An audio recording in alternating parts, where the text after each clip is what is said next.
اعوذ باللہ من الشیطان الرجیم بسم اللہ الرحمن الرحیم وَيَسْأَلُونَكَ عَنِ الروح قُلِ الروح من امر ربی صدق اللہ العظیم۔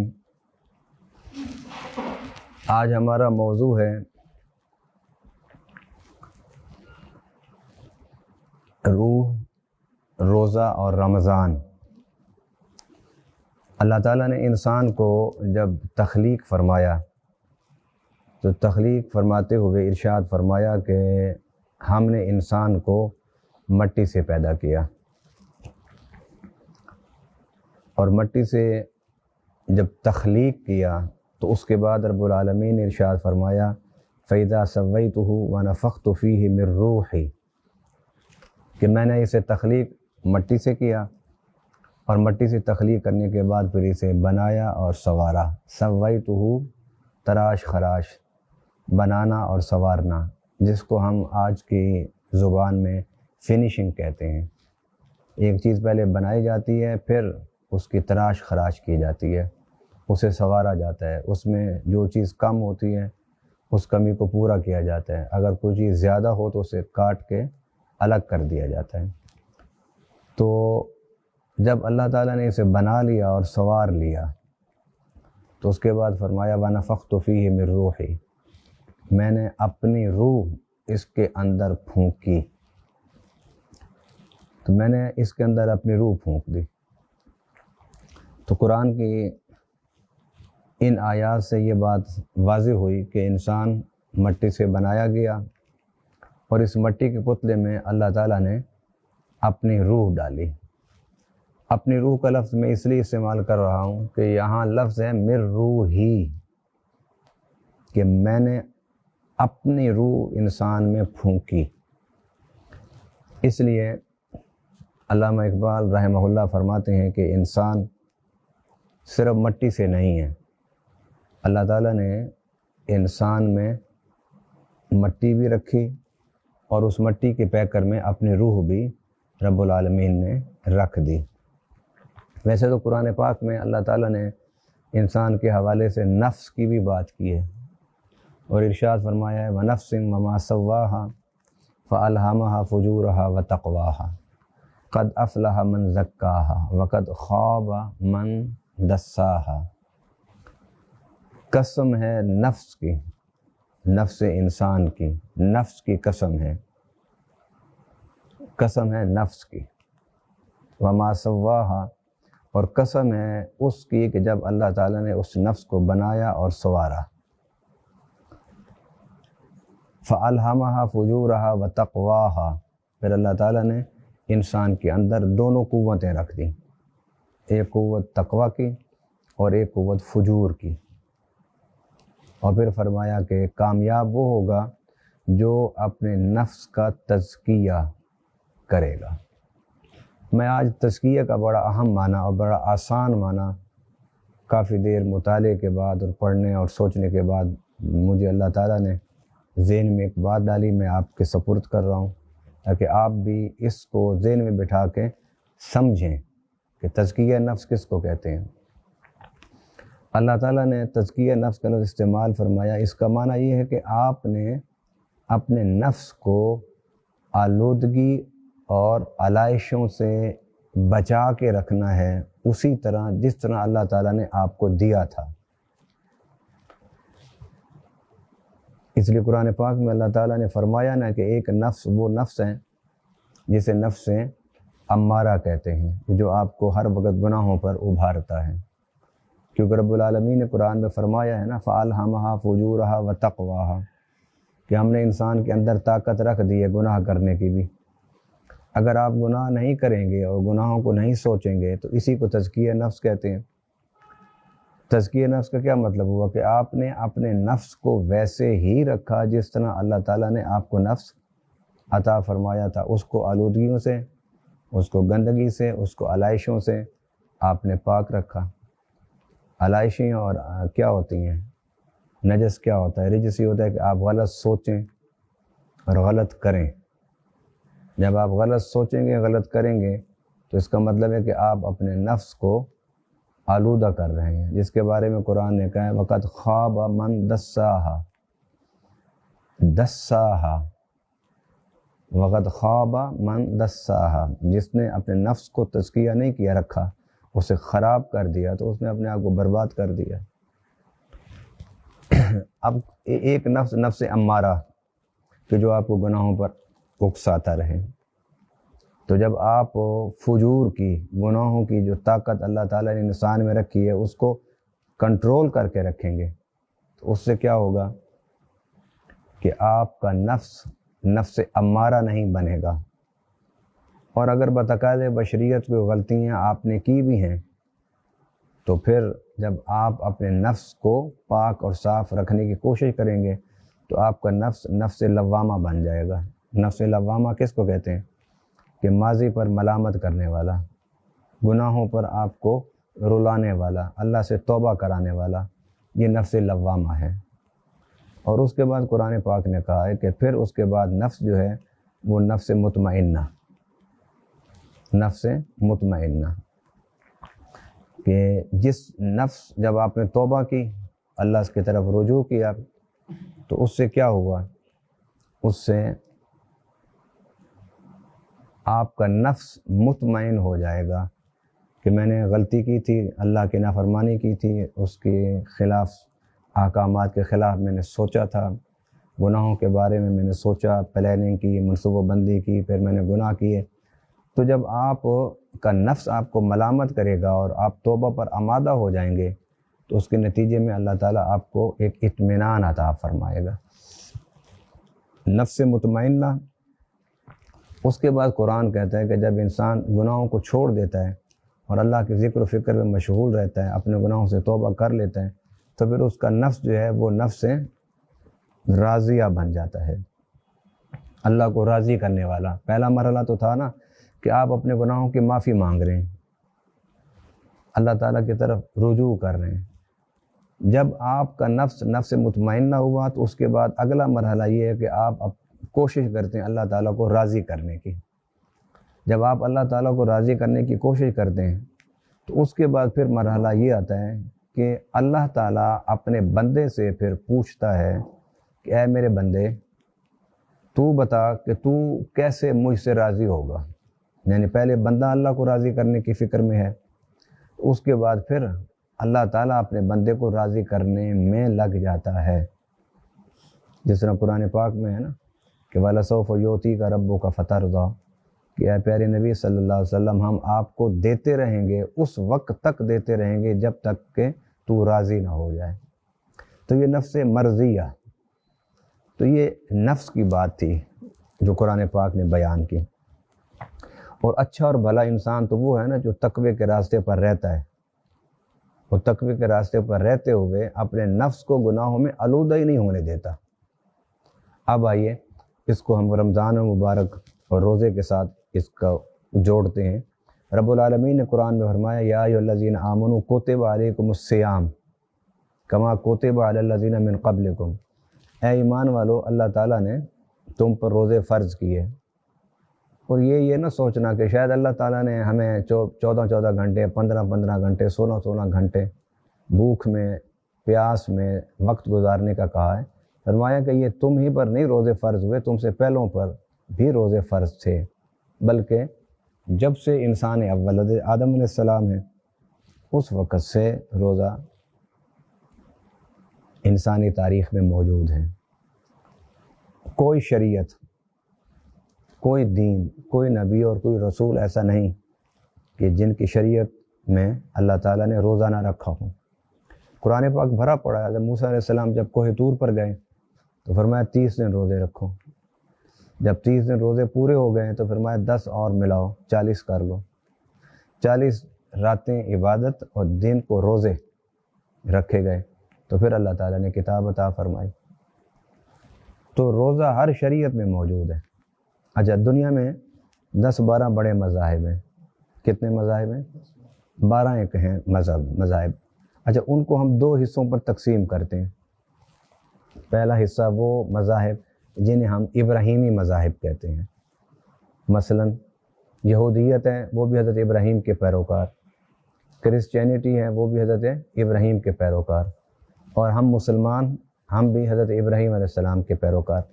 ان تینوں مذاہب کو ابراہیمی مذاہب کہا جاتا ہے۔ ان کے علاوہ باقی جو مذاہب ہیں دنیا میں ان کو غیر ابراہیمی مذاہب کہتے ہیں، جس میں ہندوازم ہے، بدھ مت ہے، سکھ ہیں، زرتشت ہے، شینٹوازم ہے، کنفیوشزم ہے، اور کچھ مذاہب ہیں، وہ سارے غیر ابراہیمی مذاہب ہیں۔ وہ حضرت ابراہیم علیہ السلام کو اپنا مقتدا اور پیشوا نہیں کہتے۔ غیر ابراہیمی مذاہب روزہ ان میں بھی موجود ہے۔ یعنی دنیا کا کوئی بھی مذہب ہو، خواہ وہ مغرب کا مذہب ہو یا مشرق میں اس کے ماننے والے ہوں، جنوب میں اس کے پیروکار ہوں، شمال میں اس کے متبعین ہوں، دنیا کے کسی گوشے میں، کسی حصہ میں، کسی خطہ میں مذہب اگر موجود ہے تو مذہب کے ساتھ روزہ بھی موجود ہے۔ کما کتب علی الذین من قبلکم، جیسا کہ فرض کیے گئے روزے تم سے پہلوں پر، لعلکم تتقون، تقوی، روزے کا مقصد تقوی ہے۔ اب آپ دیکھیے وَنَفْسٍ وَمَا سَوَّاهَا فَأَلْهَمَهَا فُجُورَهَا وَتَقْوَاهَا، کہ ہم نے تمہیں جو عطا کی، نفس عطا کیا، جو شخصیت تمہیں عطا کی، جو پرسنالٹی تمہیں عطا کی، جو خودی تمہیں عطا کی ہے، اس کو تم نے تقوی کے راستے پر رکھنا ہے، اس کو تقوی کے راستے پر رکھنا ہے۔ اور روزے کا کیا مقصد ہے؟ روزے کا مقصد بھی قرآن کیا فرما رہا ہے؟ تقوی۔ اب تقوی کس کو کہتے ہیں؟ مختصر میں ترجمہ آپ کے سامنے رکھنا چاہتا ہوں۔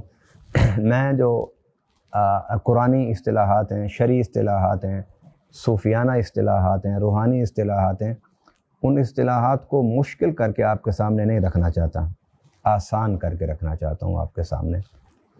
تو آسان معنی تقوی کا کیا ہے کہ تقوی کہتے ہیں اجتناب کو۔ تقوی کس کو کہتے ہیں؟ اجتناب، بچنا۔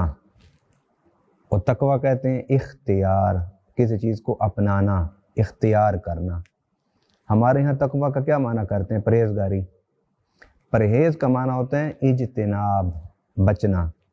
تو یہ تقوی کا ادھورا معنی ہے، یہ تقوی کا ادھورا معنی ہے۔ تقوی میں دو چیزیں ہیں، اجتناب اور اختیار۔ اجتناب میں نے بچنا، کس چیز سے بچنا؟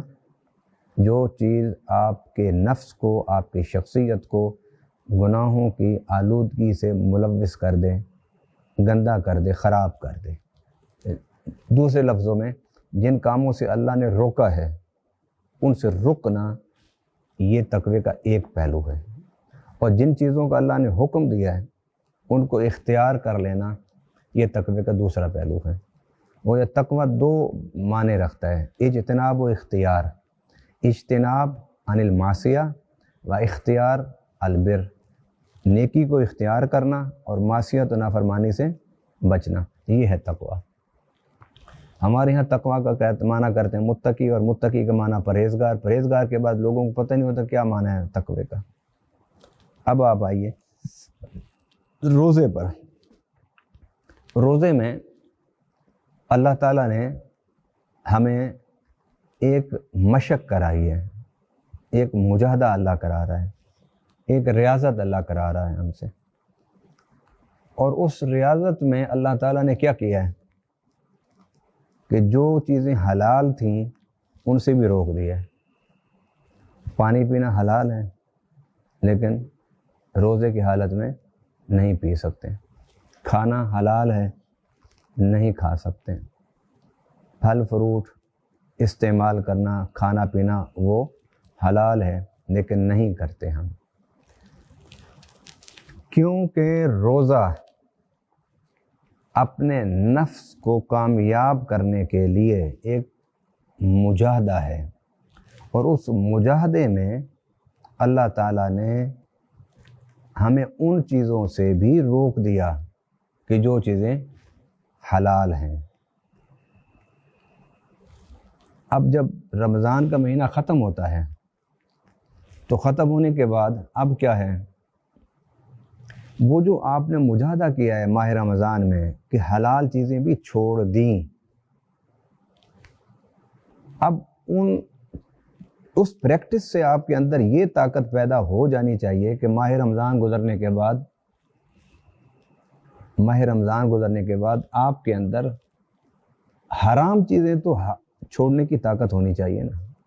اگر ماہ رمضان کے بعد آپ حرام چیزیں آپ نہیں چھوڑتے، گناہ نہیں چھوڑتے، تو اس کا مطلب یہ ہے کہ ماہ رمضان کی جو محنت تھی، جو مجاہدہ تھا، وہ آپ نے اس طرح نہیں کیا کہ جس طرح اللہ چاہتا تھا.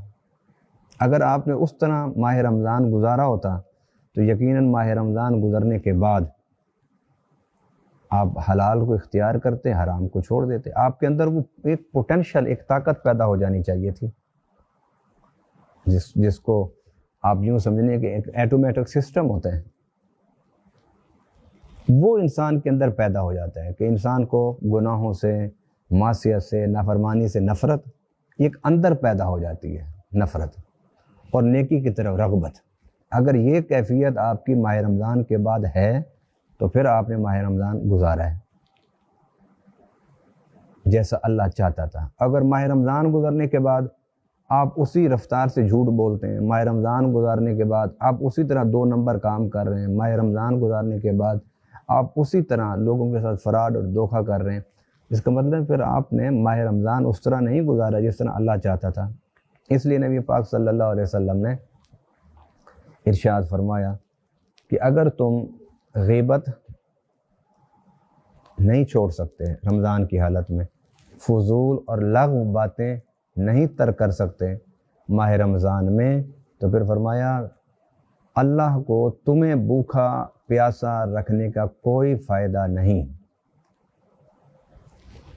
اب روزے کا اندر جو تقویٰ آپ نے پیدا کرنا ہے اس کے لیے 2 چیزیں ہیں. پہلی چیز یہ ہے کہ آپ ظاہری طور پر جو اللہ تعالیٰ نے شرائط رکھی ہیں ان کو پورا کریں. ظاہری طور پر ظاہری شرائط کیا ہیں کہ کھانا نہیں ہے، پینا نہیں، اور اپنی خواہش کو غروب آفتاب تک پورا نہیں کرنا آپ نے.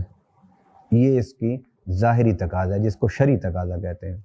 اور اس کا باطنی تقاضا کیا ہے کہ آپ نے گناہ کو نہیں سوچنا. اگر آپ گناہ سوچیں گے تو اللہ کو پتہ ہے نا.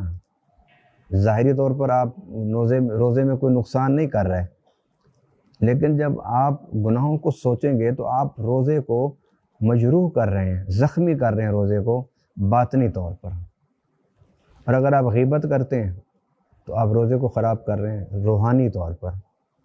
اور اگر آپ جھوٹ بولتے ہیں تو آپ اپنے روزے کا جو روحانی چہرہ ہے اسے مسخ کر رہے ہیں. تو جب آپ ان دونوں چیزوں کو پورا کریں گے تو یقیناً میں اللہ کے تعلیمات، قرآن پاک کی تعلیمات کی روشنی میں آپ کو بتا رہا ہوں، آپ اپنے روزے کو ظاہری طور پر بھی اور اپنے روزے کو باطنی طور پر بھی زندہ رکھیں تو رمضان کے بعد آپ کے اندر یہ خود بخود طاقت پیدا ہو جائے گی کہ آپ کو گناہوں سے نفرت ہوگی اور نیکی کی طرف رغبت ہوگی. ظاہری طور پر آپ جو روزہ رکھیں گے تو وہ کس نے دیکھنا ہے؟ انسانوں نے. اور جو باطنی روزے کے تقاضے ہیں ان کو پورا آپ کس کے خوف سے کریں گے؟ اللہ کے خوف سے. ظاہری جو تقاضے ہیں وہ انسانوں کی وجہ سے، شرم کی وجہ سے، حیا کی وجہ سے، ڈر کی وجہ سے انسان اسے پورے کرتے ہیں. لیکن جو روزے کا باطنی جو تقاضے ہیں وہ انسان خالصتاً اللہ کے لیے پورا کرتا ہے کہ میں نے اس لیے جھوٹ نہیں بولنا، میرے رب کا میں نے روزہ رکھا ہوا ہے. اور ایک حدیث پاک ہے بڑے مزیدار کہ صوم کمانا بھی واضح ہوتا ہے اس سے. نبی پاک صلی اللہ علیہ وسلم نے فرمایا کہ اگر رمضان کی حالت میں، روزے کی حالت میں تم سے کوئی لڑے یا جھگڑے، تو یہاں تک ہے کہ اگر تم کوئی گالی دے تو تم اسے کہو فلیکن انی امرؤ صائم، میں تیری کسی بات کا جواب نہیں دے سکتا اس لیے کہ میں روزے دار ہوں. صوم کا لفظ ہے نا، اردو میں روزہ اور عربی میں صوم. صوم کا کیا معنی ہوتا ہے؟ صوم کا معنی ہوتا ہے رک جانا. جب چلتی چلتی ہوا رک جاتی تھی تو وہ کہتے تھے صائم الرائحہ، کہ ہوا رک گئی. صوم کا معنی تو رک جانا. رب نے کہہ دیا رک جاؤ، بس رک جانا ہے. سورج طلوع ہوا صبح، فرمایا کھانے سے رک جاؤ، پینے سے رک جاؤ، خواہش نفس کو پورا کرنے سے رک جاؤ. اللہ رک گئے. حالانکہ حلال چیزیں تھیں یہ. خود قرآن میں اللہ فرماتا ہے کلوا واشربوا ولا تسرفوا یا ایھا الذین آمنوا کلوا من الطیبات اے ایمان والو پاک اور طیب چیزیں کھاؤ، لیکن جب رمضان آیا تو رب نے کہا نہیں، یہ پاک طیب بھی نہیں کھانا۔ ٹھیک ہے اللہ تو نے روک دی، ہم رک گئے۔ تو صوم کا معنی ہے رک جانا، رک جانا بالکل۔ تو آپ ظاہری طور پر تو رک گئے کھانے پینے سے، لیکن باطنی جو چیزیں آپ نے پیدا کرنی تھیں اپنے اندر، خدائی صفات آپ نے اپنے اندر پیدا کرنی تھی، وہ اگر آپ پیدا نہیں کر سکے تو پھر آپ کا روزہ جو ہے وہ ادھورا روزہ ہے۔ تو ادھورا روزہ جو ہے نا وہ مکمل نتائج نہیں پیدا کر سکتا۔ مکمل نتیجہ روزے کا آپ کو تب حاصل ہوگا کہ جب آپ مکمل روزہ رکھیں گے۔ اب آئیے روح پر، میں کیونکہ ہمارے موضوع میں لفظ نفس پر گفتگو نہیں، وہ انشاءاللہ میں کسی اور موقع پر کروں گا، ہم نے روح پر گفتگو کرنی ہے۔ اور روح کے بارے میں قرآن پاک نے ارشاد فرمایا کہ روح عالم امر سے ہے۔ روح کس سے ہے؟ عالم امن سے، عالم نہیں، عالم امر سے ہے۔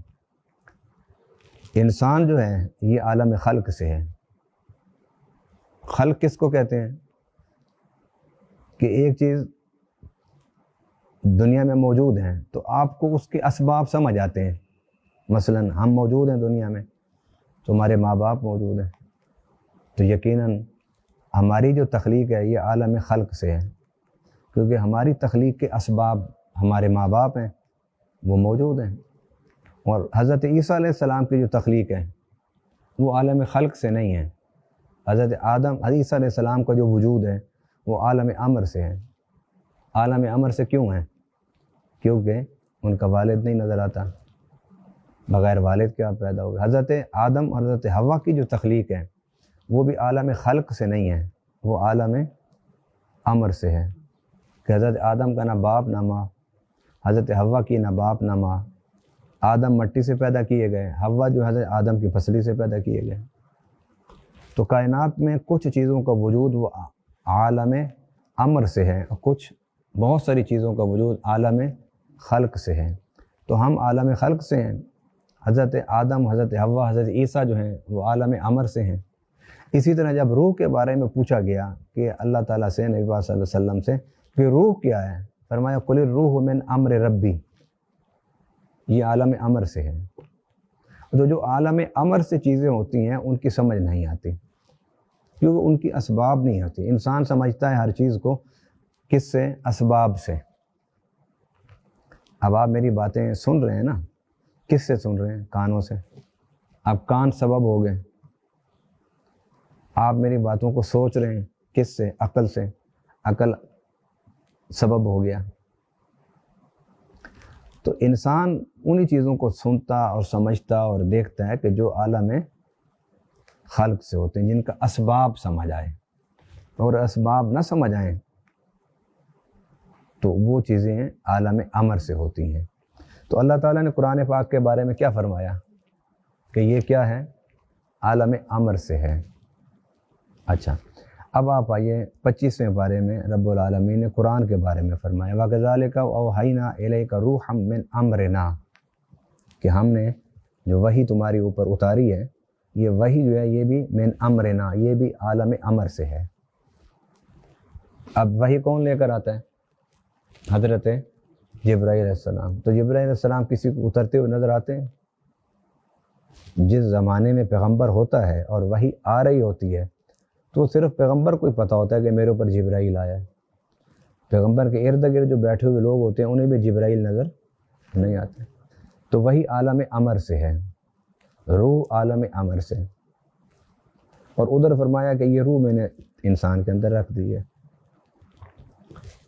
اس لیے صوفیاء کرام فرماتے ہیں، علماء کرام نے فرمایا کہ ماہ رمضان میں آپ اپنی روح کو علائشوں سے، نجس سے پاک کر سکتے ہیں۔ اس کی وجہ کیا؟ کہ اس کو پاک کرنے کے لیے رب العالمین نے جو راستہ ہمیں بتایا ہے وہ راستہ قرآن ہے۔ اس لیے نبی پاک صلی اللہ علیہ وسلم ماہ رمضان میں کثرت سے قرآن پاک کی تلاوت کرتے تھے۔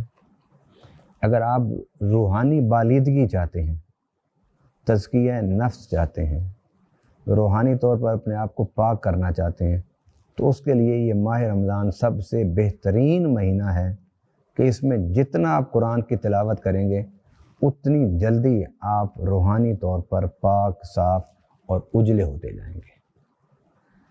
نبی پاک صلی اللہ علیہ وسلم حضرت جبرائیل امین سے دور فرمایا کرتے تھے اسی مہینہ میں۔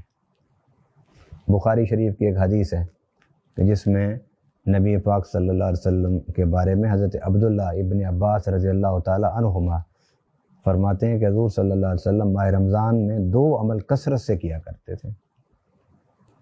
کتنے عمل؟ 2 عمل۔ وہ کون سے عمل؟ پہلا عمل قرآن پاک کی تلاوت، اور دوسرا عمل سخاوت، کہ آپ اتنا اللہ کے راستے میں دیتے تھے ماہ رمضان میں۔ اس کی مثال دی حضرت عبداللہ ابن عباس نے کہ تیز ہوا، یعنی طوفانی ہوا کی جو رفتار ہوتی ہے وہ بھی حضور صلی اللہ علیہ وسلم کی سخاوت کا مقابلہ نہیں کر سکتی۔ اب یہ 2 عمل ہیں، اگر آپ نے اپنی روح کو سر بلند کرنا ہے، اپنی روح کو صحت دینی ہے، اپنی روح کو طاقت دینی ہے، تو پھر آپ کو قرآن پاک کی تلاوت کرنی ہوگی، اس لیے کہ روح کی جو غذا ہے وہ قرآن پاک ہے۔ آپ دیکھیے نا، روح کے بارے میں رب نے کیا کہا؟ من امر ربی، کہ روح جو ہے عالم امر سے ہے۔ اور قرآن کے بارے میں کیا فرمایا؟ قرآن کے بارے میں فرمایا کہ من امرنا، کہ یہ میرے امر سے ہے۔ تو یہ دونوں چیزیں رب العالمین نے عالم امر سے اس کو منسوب کیا۔ آپ ذرا سوچیں تو صحیح کہ اللہ تعالیٰ نے آپ کے اندر رکھ کیا دیا ہے، کتنی بڑی چیز اللہ تعالیٰ نے آپ کو عطا فرمائی ہے، کتنی بڑی نعمت رب العالمین نے آپ کو عطا فرمائی ہے، آپ سوچ بھی نہیں سکتے، اور ہم سوچتے بھی نہیں ہیں۔ اسی روح پر آپ توجہ رکھیں گے اور اس کو طاقت دیں گے، اس کو پروان چڑھائیں گے، تو آپ رب کے قریب ہوتے جائیں گے۔ وہ جو خاص شکل، شباہت، صورت بنانا کہ جی ولی اللہ ہونے کے لیے یہ ضروری ہے، قرآن نے تو ایسے کوئی بات ہی نہیں کی۔ قرآن نے صرف ایک بات یہ ہے کہ آپ اپنی روح کو ترقی دیں، روح کو گناہوں سے پاک رکھیں، اور وہ کیسے پاک ہوگی؟ قرآن پاک کی تلاوت سے۔ اس لیے ماہ رمضان میں ہر کام، ہر عبادت کے لیے کوئی نہ کوئی خاص مہینے اللہ نے رکھے ہیں نا۔ مثلا حج کا مہینہ ہے تو آپ حج کا مہینہ حج کے مہینوں میں ہی کریں گے، اس سے پہلے اس کے بعد آپ حج نہیں کر سکتے۔ آپ اللہ نے ہر عبادت کا ٹائم رکھا ہے۔ اب اس وقت ہم نے جمعہ پڑھا ہے تو کیا اس جمعے کے بعد ہم عشاء کی نماز پڑھ سکتے ہیں؟ نہیں پڑھ سکتے۔ عشاء کی نماز ہم پڑھیں گے عشاء کے وقت میں۔ عشاء کی نماز ہم کب پڑھیں گے؟ عشاء کے وقت میں۔ ہر عبادت کے لیے وقت ہے، روزے کے لیے وقت ہے۔ قرآن پاک کی تلاوت کا 12 مہینوں میں سب سے بہترین وقت، سب سے بہترین وقت، بہترین زمانہ، بہترین مہینہ وہ رمضان مبارک ہے، کیونکہ اس میں اللہ تعالیٰ نے قرآن پاک کو نازل کیا، اور یہ روح، اللہ تعالیٰ نے روح کو اور قرآن کو عالم امر سے قرار دیا۔ اور آپ ذرا غور فرمائیں کہ قرآن پاک میں اللہ تعالیٰ نے کیا فرمایا؟ وَكَذَلِكَ أَوْحَيْنَا، کہ ہم نے وحی دی، ہم نے نازل کیا۔ اگلا لفظ کیا ہے؟ وَكَذَلِكَ أَوْحَيْنَا إِلَيْكَ رُوحًا مِّنْ أَمْرِنَا، وحی کو بھی روح کا نام دیا ہے۔ وحی کو کس چیز کا نام دیا؟ روح کا، یعنی روح کی جو غذا تھی وحی قرآن، رب نے اسے بھی روح قرار دیا ہے۔ تمہارے اندر خدا کی روح ہے، اسے مرنے سے بچاؤ، اسے بیمار ہونے سے بچاؤ، اسے آلودہ ہونے سے بچاؤ۔ وہ کیسے بچاؤ گے؟ کہ روح کی تلاوت کرو۔ روح کی تلاوت کیا ہے؟ قرآن کی تلاوت ہے۔ یعنی قرآن پاک میں اللہ تعالیٰ نے وحی کو، قرآن کو، اپنی کتاب کو بھی روح قرار دیا ہے کہ یہ میری روح ہے جو میں نے تمہیں دی ہے، اور تمہارے اندر میری روح ہے۔ اب اندر کے روح کو زندہ کرنے کے لیے تمہیں راستہ بتاتا ہوں، اور وہ ہے قرآن پاک کی تلاوت۔ اب یہاں پر ایک مزے کی بات میں آپ کو بتاؤں، رب العالمین نے فرمایا نا کہ ہمارا یہ جو جسم ہے مٹی کا ہے، اور اس کے اندر اللہ تعالیٰ نے کیا رکھی ہے؟ روح رکھی ہے اللہ تعالیٰ نے۔ اور روح جو ہے انسان کے اندر ہے۔ اب یہ جو مٹی کا جسم ہے انسان کا، اس کو طاقتور رکھنے کے لیے، بیماریوں سے بچانے کے لیے کیا کرتے ہیں آپ؟ غذا کھاتے ہیں نا، خوراک کھاتے ہیں آپ، فروٹ کھاتے ہیں آپ، کھانا کھاتے ہیں۔ اگر کھانا نہ کھائیں، خوراک نہ کھائیں تو جسم کیا ہو جائے گا؟ کمزور، اور کمزور ہونے کے بعد پھر کیا ہوگا؟ بیمار ہو جائے گا۔ تو اب آپ کا جسم جو ہے اس کی طاقت اللہ تعالیٰ نے خوراک میں رکھی، صحت خوراک میں رکھی، اور وہ خوراک کہاں سے پیدا ہوتی ہے؟ مٹی سے۔ اب رب نے اس مٹی کے جسم کی جو خوراک ہے، قوت ہے، توانائی ہے، وہ مٹی کے اندر رکھ دی ہے۔ آپ گندم کھاتے ہیں، وہ کہاں ہوتی ہے؟ جی مٹی میں۔ فروٹ کہاں ہوتا ہے؟ ڈرائی فروٹ کہاں ہوتا ہے؟ آپ کی علاج کے لیے جڑی بوٹیاں استعمال ہوتی ہیں نا، اس کی ایک ماڈرن شیپ ہے آج کل، ماڈرن میڈیکل جو ہے تو وہی جڑی بوٹی ہے نا، وہی درخت ہے، وہی جڑی بوٹیوں کو وہ لے جاتے ہیں، اس کو ایک نئی شیپ میں تیار کر دیتے ہیں، ٹیبلٹ کی صورت میں، کیپسول کی صورت میں، لیکوڈ کی صورت میں، ہے تو وہی جڑی بوٹی ہے نا، درخت ہی ہیں۔ تو اللہ تعالیٰ نے ہمارے جسم کی طاقت و قوت کے لیے جو خوراک رکھی ہے وہ کہاں رکھی ہے؟ زمین میں، مٹی میں۔ صحت کے لیے ذریعہ کہاں رکھا ہے؟ مٹی میں۔ اب مٹی کے جسم کے لیے سب کچھ اللہ تعالیٰ نے کہاں رکھ دیا؟ مٹی کے اندر۔ اب اگر آپ، بڑی سائنٹیفک سی بات ہے، اگر آپ اپنے جسم کو توانا رکھنا چاہتے ہیں تو آپ کو خوراک اور غذا کھانی ہوگی، آپ اپنے جسم کو صحت مند رکھنا چاہتے ہیں تو آپ کو خوراک اور غذا کھانی ہوگی، اور اگر جسم بیمار ہو جائے کسی بھی وجہ سے، آپ کو پھر دوائی لینی ہے۔ وہ دوائی کہاں سے بنتی ہے؟ جڑی بوٹیوں سے، اور جڑی بوٹیاں کہاں پر ہیں؟ مٹی میں۔ اس جسم کی طاقت اور قوت اللہ نے صحت کس میں رکھ دی؟ اس کی اسباب کہاں رکھے؟ مٹی میں۔ روح کیونکہ اوپر سے آئی تھی، اللہ کی طرف سے رب نے کہا وَنَفَخْتُ فِيهِ مِن رُوحِي، کہ میں نے تم میں اپنی روح پھونکی ہے۔ تو روح اللہ کی طرف سے آئی، اور رب نے اس سے کہا کہ میری روح ہے، میں نے اپنے اندر، میں نے تمہارے اندر ڈالی ہے۔ اب اس کی طاقت اور قوت کس سے ہوگی؟ رب نے کہا ہے کہ وحی سے ہوگی، اور وحی کو بھی روح کہا۔ یہ وحی جو ہے، یہ کلام اللہ جو ہے، یہ کتاب اللہ جو ہے، اس کی تلاوت، اس کا فہم، اس کی سوچ، اس پر تحقیق، اس کو پڑھنا، اس کو سمجھنا، اس سے کیا ہوگا؟ آپ کی روح کو خوراک ملے گی۔ کیا ملے گی؟ خوراک ملے گی۔ آپ کی روح جو ہے وہ بیمار ہونے سے بچے گی، آپ کی روح جو ہے وہ بیماریوں سے محفوظ رہے گی۔ بس میں آخری بات کر رہا ہوں، بے شمار لوگ جنہیں اللہ تعالیٰ نے دنیاوی طور پر بے انتہا نوازا ہوتا ہے، لیکن طبیعت پر اداسی چھائی ہوئی ہوتی ہے۔ اس کی وجہ کیا ہوتی ہے؟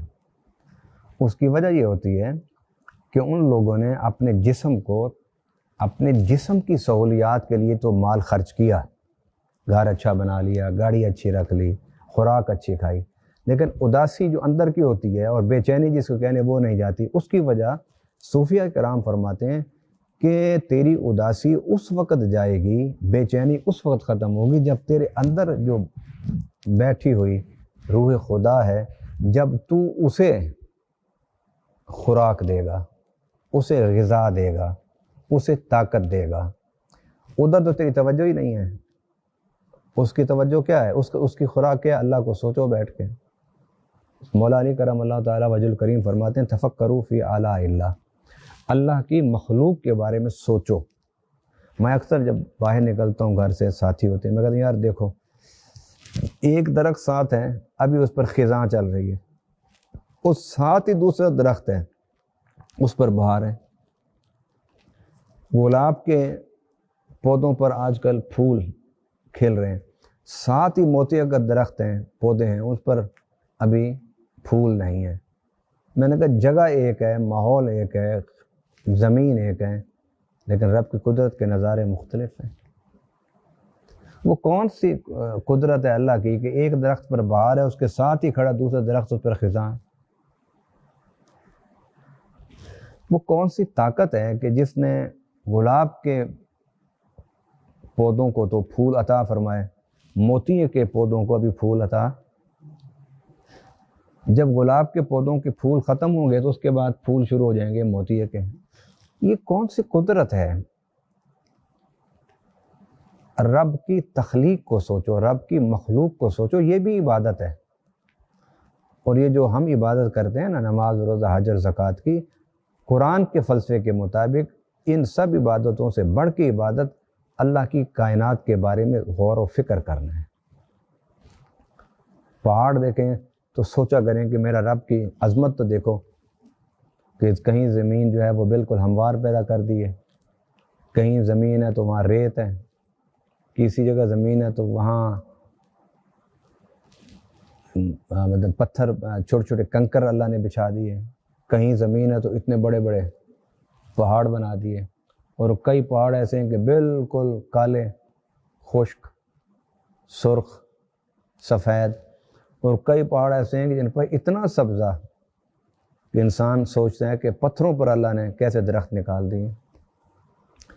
تو تفکروا فی آلاء اللہ، اللہ کی تخلیق کے بارے میں سوچا کرو، ولا تتفکروا فی اللہ، اللہ کے بارے میں نہیں سوچنا، اللہ کے بارے میں نہیں سوچنا۔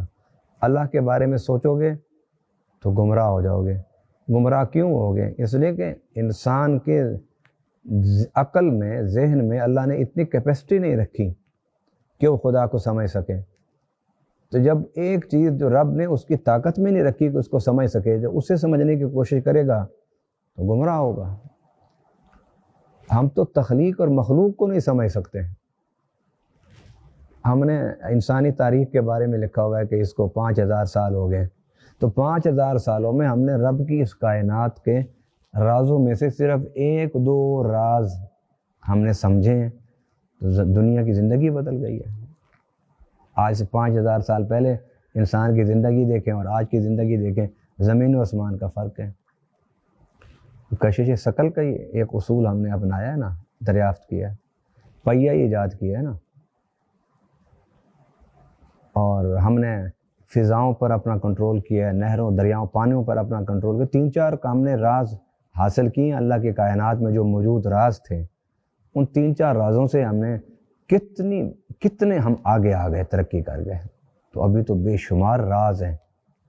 ابھی گزشتہ دنوں وہ ایک سائنسدان کوشش کر رہا تھا کہ میں تحقیق کروں کہ جب انسان کے جسم سے روح نکلتی ہے تو اس میں انسان کے میں کتنا فرق پڑتا ہے۔ تو اس نے کہا کہ بڑا تھوڑا سا 21 چھٹانک کی بات کی اس نے، کہ اتنا وزن کم ہو جاتا ہے انسان کا روح نکلنے سے۔ تو پھر اس پر سائنسدانوں نے کہا کہ وہ تو انسان جو ہے نا، اس کے اندر جو سانس چل رہا ہوتا ہے اور خون کی گردش جو ہوتی ہے، وہ جب نکل جاتی ہے سانس، تو وہ سانس کا وزن جو تھا انسان کے جسم سے نکل جاتا ہے۔ کہ 5000 سال کے بعد صرف سائنس یہاں تک کی پہنچی ہے۔ تو غور و فکر اور تحقیق اور تجربے کا سفر ہم جاری رکھیں گے تو رب نے ان کائنات کے رازوں کو ہمارے لیے رکھا ہے، لیکن کائنات کے راز ہم اس وقت سمجھ سکتے ہیں نا کہ جب ہم سمجھنے کی کوشش کریں گے۔ تو رب کے کائنات میں موجود رازوں کو سمجھنا، یہ اس کی تو کوئی بھی مذہب مخالفت نہیں کرتا، نہ کوئی دین اس کی مخالفت کرتا ہے، نہ کوئی شریعت اس کی مخالفت کرتی ہے۔ تو انسان کی شخصیت مکمل اس وقت ہوتی ہے کہ جب وہ اپنے جسم کے صحت اور قوت کا بھی خیال رکھے اور اپنی روح کی غذا اور قوت صحت کا بھی خیال رکھے۔ اور غذا جو روح کی ہے وہ قرآن پاک ہے۔ روح کی غذا کیا ہے؟ قرآن پاک کو پڑھنا، قرآن پاک پر سوچنا، اور اللہ کے ساتھ اپنی ذکر کا رشتہ قائم رکھنا۔ اللہ کے ساتھ فکر کا رشتہ نہیں کہ اللہ کو سمجھنے کی آپ کوشش میں لگ جائیں، یہ نہ کریں۔ اس کی کائنات پر غور کریں، اس کا ہمیں حکم دیا ہے۔ وَيَتَفَكَّرُونَ فِي خَلْقِ السَّمَاوَاتِ وَالْأَرْضِ، کہ رب کے بندے عقل مند وہ ہیں کہ جو اللہ کی کائنات میں فکر کرتے ہیں۔ وَيَذْكُرُونَ اللَّهَ قِيَامًا وَقُعُودًا وَعَلَىٰ جُنُوبِهِمْ، اور وہ اللہ کا ذکر کرتے ہیں کھڑے ہوئے، بیٹھے ہوئے، لیٹے ہوئے۔ رب کی ذات سے ذکر کا رشتہ جوڑیے اور رب کی مخلوق سے، کائنات سے، مظاہر فطرت سے فکر کا راستہ جوڑیے۔ اور رب کے بندوں کے ساتھ کیا رشتہ جوڑنا ہے؟ وہ یہ کہ ان کے جو حقوق آپ کے اوپر اللہ نے ڈالے ہیں ان حقوق کو پورا کرنے کی فکر کریں۔ اور وہ حقوق دو قسم پر ہیں، ایک بندے پر، ایک اللہ کے حقوق ہیں، ایک بندوں کے حقوق ہیں۔ بندوں کے حقوق کو پورا کرنے کی فکر کریں اور اللہ کے حقوق کو پورا کرنے کی فکر کریں۔ جب آپ اس راستے پر آپ چلیں گے تو کیا ہوگا؟ پھر آپ اپنی روح کو توانا کر رہے ہوں گے۔ دنیا میں جو میٹیریلسٹک کنٹریز ہیں، جو صرف مادے پر توجہ دیتی ہیں، ترقی بہت کر گئے، لیکن میں حیران ہوں کہ وہاں خودکشی کی شرح بہت زیادہ ہے۔ بھائی کیوں آپ نے خودکشی کی ہے؟ آپ کے پاس گھر ہے، آپ کے پاس روزگار ہے، آپ کے پاس صحت کی سہولتیں ہیں، آپ کے پاس گاڑی ہے، سب کچھ اللہ نے آپ کو دیا ہوا ہے، تو پھر کیوں خودکشی کی؟ وہ اس لیے خودکشی کرتے ہیں کہ وہ اللہ کے انکار کے راستے پر چل رہے ہیں۔ اور جب اللہ کا انکار آپ کریں گے تو اللہ کا ذکر کہاں سے کریں گے؟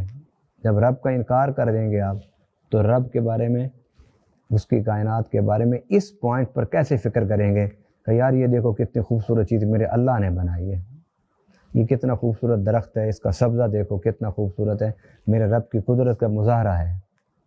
تو جب آپ رب کا انکار کر بیٹھیں گے تو مظاہر فطرت کو سوچتے ہوئے آپ اللہ کو کیسے سوچیں گے؟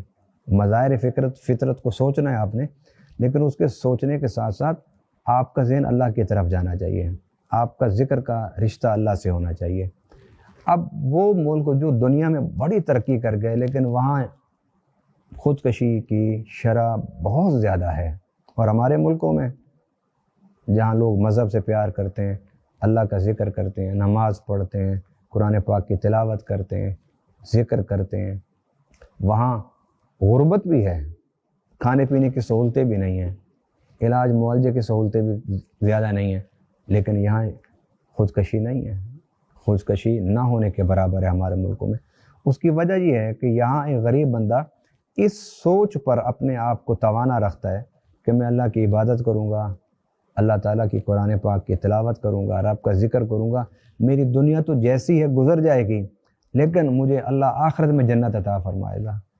اسے آخرت کا، جنت کا تصور، آخرت کا تصور، رب سے ملاقات کا تصور، رب کے انعامات کا تصور اسے توانا رکھتا ہے، باوجود اس کے کہ وہ کمزور ہے معاشی طور پر، باوجود اس کے وہ مشکلات کا شکار ہے، لیکن اس کے ذہن میں یہ بات بیٹھی ہوئی ہے کہ میں رب کے مخلوق کی خدمت کروں گا، ماں باپ کی خدمت کروں گا، اولاد کو پالوں گا، دوستوں کا خیال رکھوں گا، رشتہ داروں کا خیال رکھوں گا، یتیم، بیوہ، مساکین کی حتی القدرت جتنی میرے اندر وسعت ہے ان کا خیال رکھوں گا، تو اس کے بدلے میں اللہ مجھے قیامت کے دن جنت عطا فرمائے گا۔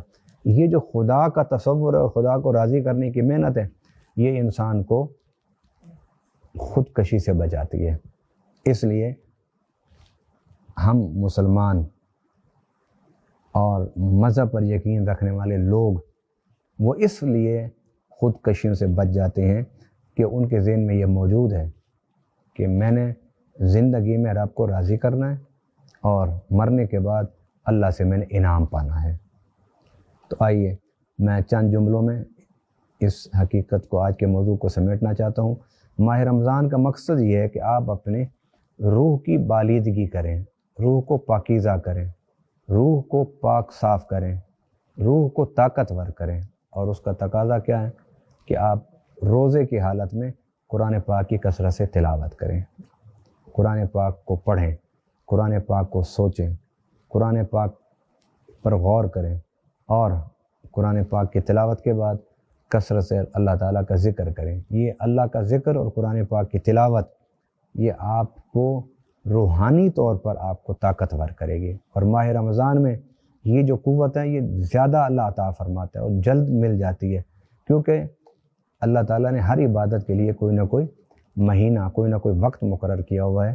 تو ماہ رمضان کا مہینہ اور یہ وقت یہ خاص طور پر اس لیے رب نے ہمیں عطا فرمایا ہے کہ ہم قرآن پاک کی تلاوت کر کے اپنی روح کا تزکیہ کریں اور اپنی جیب سے اللہ کے راستے میں اپنے وسعت کے مطابق خرچ کر کے تزکیہ نفس کریں۔ تزکیہ نفس کے دو راستے قرآن نے بیان کر دیے ہیں، حدیث نے۔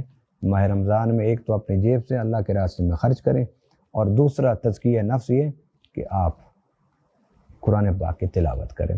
رب العالمین ہمیں ماہ رمضان میں جاگنے کی، پڑھنے کی، ذکر کرنے کی توفیق عطا فرمائے، تاکہ ہم ماہ رمضان کے اختتام پر اپنے آپ کو ویسا بنا لیں جیسا ہمارا اللہ چاہتا ہے۔ وما علینا الا البلاغ المبین۔